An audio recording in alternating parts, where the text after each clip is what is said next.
Vietnam, a country about the size of New England. A nation of some 15 million people, a peaceable people, but living today in an explosive situation, a situation in which peaceableness will not meet the challenge of the times.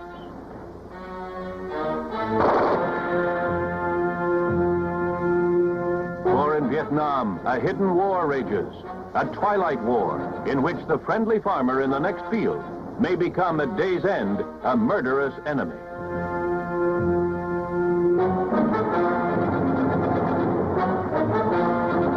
Americans are deeply involved in this warfare on which Vietnamese freedom depends.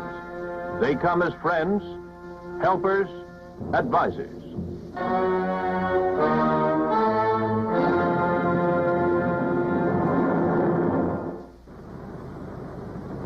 I am General Paul D. Hawkins, commander of the U.S. Military Assistance Command in Vietnam. Here today, the U.S. Army, Navy, Air Force, and Marines are joined together in a common effort to help this country. Nowhere in the world today are we more aware of the inseparability of the problems of a people involved in fighting a war and building a nation than in Vietnam. For here is the rendezvous of all the historical forces in this century. The communists have long sought to take over in Vietnam. Now, this young nation, remaining on freedom's side, is engaged in a war which is as hidden and stealthy as it is relentless and exhausting. Responding to the request of the Republic of Vietnam, the United States has come to help, as we have helped and are helping all free people who seek to defend themselves from the communist scourge. The U.S. effort to our Vietnamese allies is a vast and comprehensive one. It involves political, economic, psychological, and military measures. All of the armed forces of the U.S. play a part. A prime mission of the Army Special Forces Advisor is to teach the Vietnamese villager how to defend his home and his freedom. American advisors first began laying the groundwork for village defense in this region in September 1961. At that time, the villagers in this area were almost completely defenseless against the predatory tactics of the Viet Cong, the Vietnamese communists. Out of fear, these mountain people were forced to both feed and house roving Viet Cong patrols, and their young men were often forced into Viet Cong activities in order to protect the lives of their families. Our effort during the months we have been here have been to teach the mountaineers who call themselves the Ra Day people that they are capable of defending themselves against such tactics, that they need not be afraid. We have shown the Ra Day how to build stockade-type fences and how to maintain 24-hour security. 24-hour security takes men, and Ra Day villagers are quick to respond to the call for volunteers for the self-defense forces which guard their remote villages against communist attack.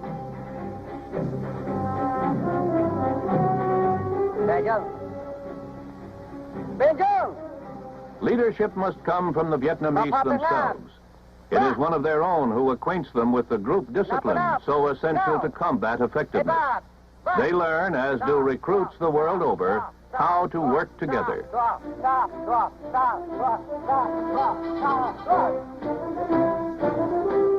And they learn from American advisors the details of sometimes makeshift, but always deadly weapons devised and used by the Viet Cong. American-trained Vietnamese Rangers teach specialized techniques: search, seizure, and arrest, the quiet approach with weapons concealed, the sudden attack.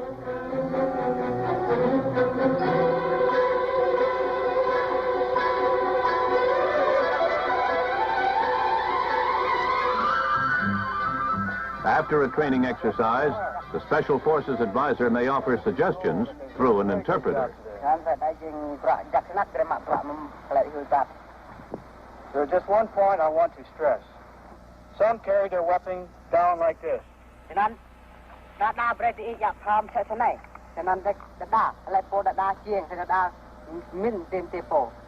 Carry their weapon out the ready at all times. The comments of the advisor receive careful attention. His professional combat know-how can save lives.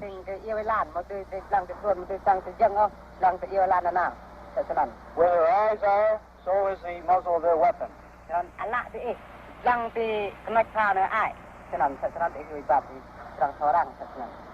Jakar? Jakma. An interpreter is not always needed. Many Special Forces men in Vietnam speak fluent Vietnamese. Đây là khẩu súng carabine là K-30. Trước khi Hảo lắp và thảo khẩu súng này, tôi sẽ nói qua về những tính cách của khẩu súng này. Muốn bắn chết một tên quân địch, các anh có lẽ chừng 300 thước thì được với khẩu súng này, nhưng xa hơn thì chắc là không được. Nhưng mà thường thường trong những khu vực như thế này, The combat aspects of counterinsurgency operations are vitally important, but other things are important too.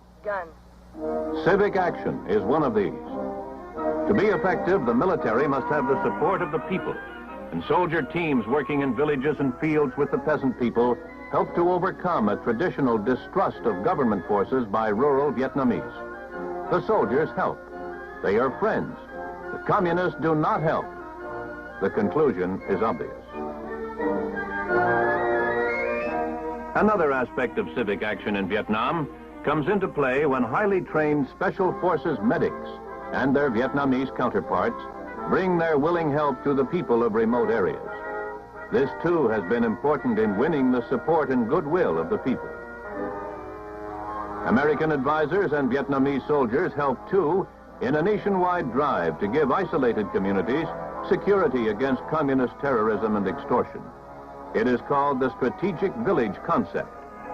Several villages may be consolidated into a single community, and that community is made into a wilderness fortress. The term strategic hamlet means one that is capable of defending itself. And when the construction work is completed, there is little about such a community to invite attack.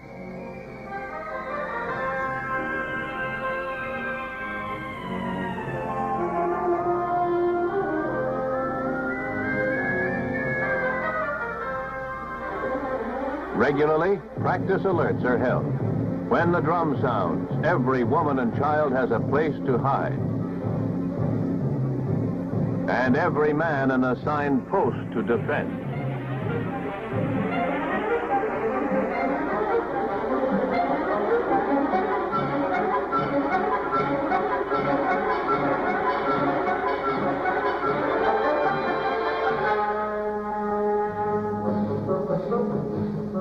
For the guerrilla force seeking a place from which to seize food, supplies, and information, such organized defense as this makes the price too high to pay.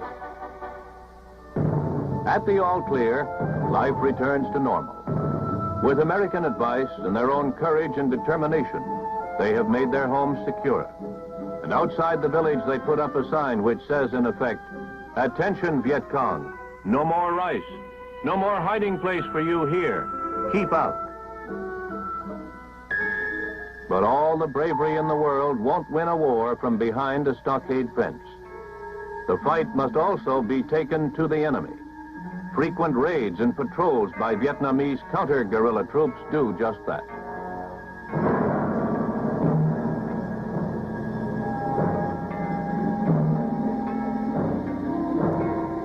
Special Forces men are ever present, but will take no part in actual combat unless they themselves are fired upon.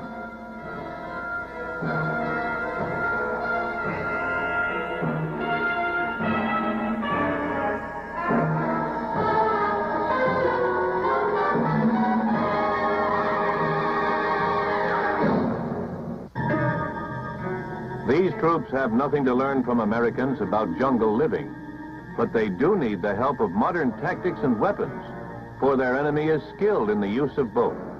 They are natural soldiers who learn fast.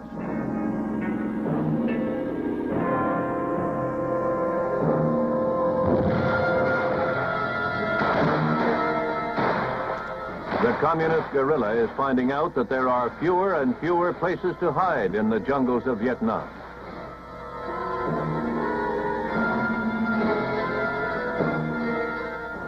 Some of the Viet Cong guerrillas are dedicated communists, prepared to die for their beliefs. But there are many who only want an alternative. Men like this young Roddy tribesman who deserted the VC or Viet Cong and came to a special forces team for protection. His name is Trung, 22 years old. How long has he been with the VC? Đâm lan ở độc phòng Việt Minh. Độc Việt Minh đua am lan, nan xa nan đua. He has been with the VC 2 months since January. Why did he join the VC? Sinh ngạc lại ở độc Việt Minh. Còn Độc Việt Minh cứ tới nhung mạ ho, go, tôi có mà nào yeah. He joined VC because VC forced him, pressed him to go in jungle. Why did he desert the VC? Dia ngạc lại kelah đội mang Viet Cong. Có kelah đội mang Viet Cong, người ta có mà đi kia, mulai kenap nhai. Đi chữ chang, quy brand quẹ. He deserted VC because he does not like the life of VC. Program in Buenos now is for Rade people and for Rade benefit, and he went to work here to help Rade people to have better life. How large was the group of VC that The work with isolated tribesmen for village defense is one picture. Another is the training of regular army forces. The Vietnamese is learning to out-guerrilla the guerrillas with skills and tactics developed by special forces experts at Fort Bragg in the United States. Vietnamese Rangers can match the enemy at his own game.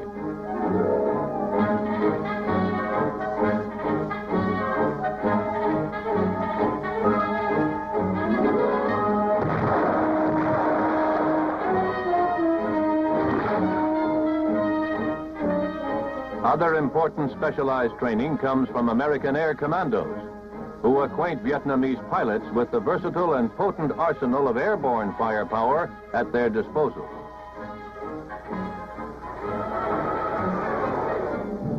To hunt the enemy in his jungle stronghold, a raiding party will stock up with dried shrimp and rice, making ready to stay until they find what they go after. No special rations for the Americans, who share alike the food and hardships of the men they work with. Foot travel through the dense jungle is too slow to counter the hit-and-run tactics of the Viet Cong. A prime answer to this is the helicopter. The increasing use of American transport copters has made the guerrillas reluctant to attack or travel in large numbers, because the helicopters can deliver troops into a communist-occupied area as soon as their presence becomes known. Copter operations depend for success on close coordination between regular Vietnamese Army troops, local intelligence sources, and American pilots. These pilots run the risks of combat, but are not a part of a combat force. Their job is transportation, moving fighting men with sudden effectiveness to wherever the need for them arises.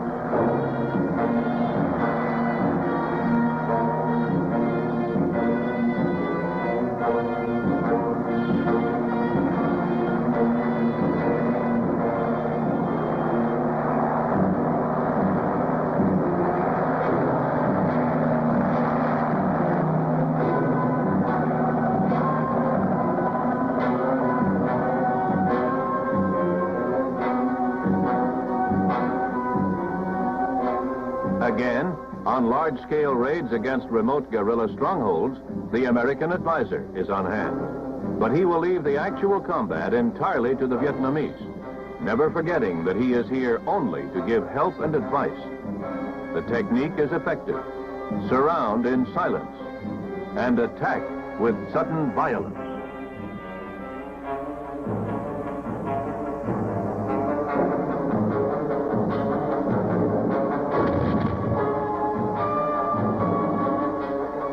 Viet Cong agents and guerrillas make an art of concealment. Some villages are literally honeycombed with secret tunnels and cleverly concealed hiding places.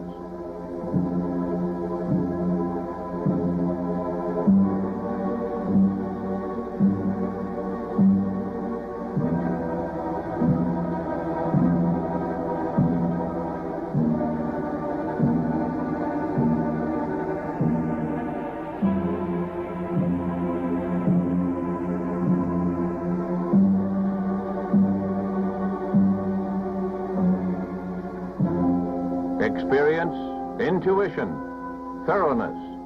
These are the keys to an effective roundup of men and weapons by a raiding force.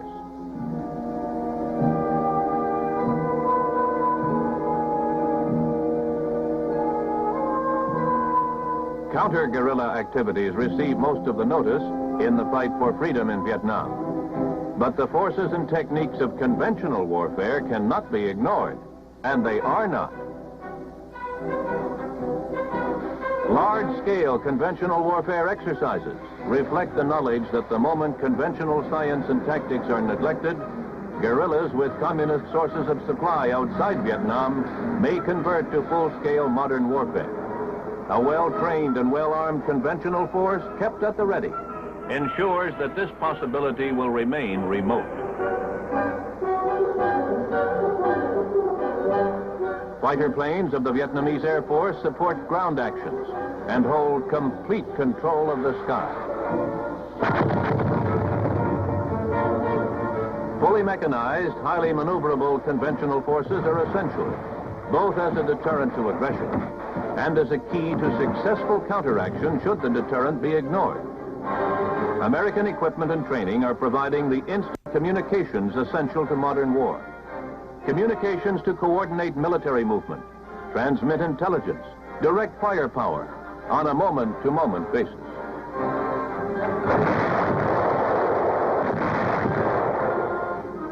American Navy advisors have helped establish river and canal patrols and have aided in working out offshore operations carried out by the Vietnamese Navy. Though small, it is equipped with fast, modern vessels manned by well-trained crews.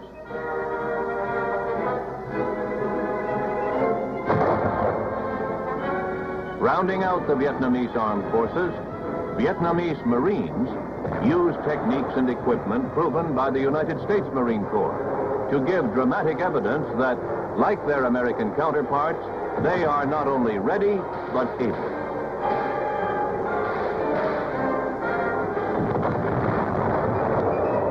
Disciplined, skilled conventional forces, coordinating ground, sea, and air firepower. These, in Vietnam as elsewhere, hold an explicit and powerful warning to anyone who might be considering conventional war in this key nation of Southeast Asia.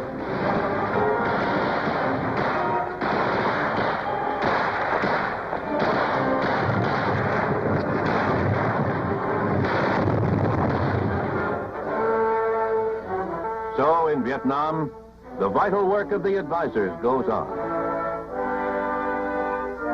And for the people of this troubled nation, life goes on, but irretrievably changed. The desire to live in peace is tempered by the knowledge that peaceful men must go armed in a world where freedom is only for those who are willing and able to fight for it.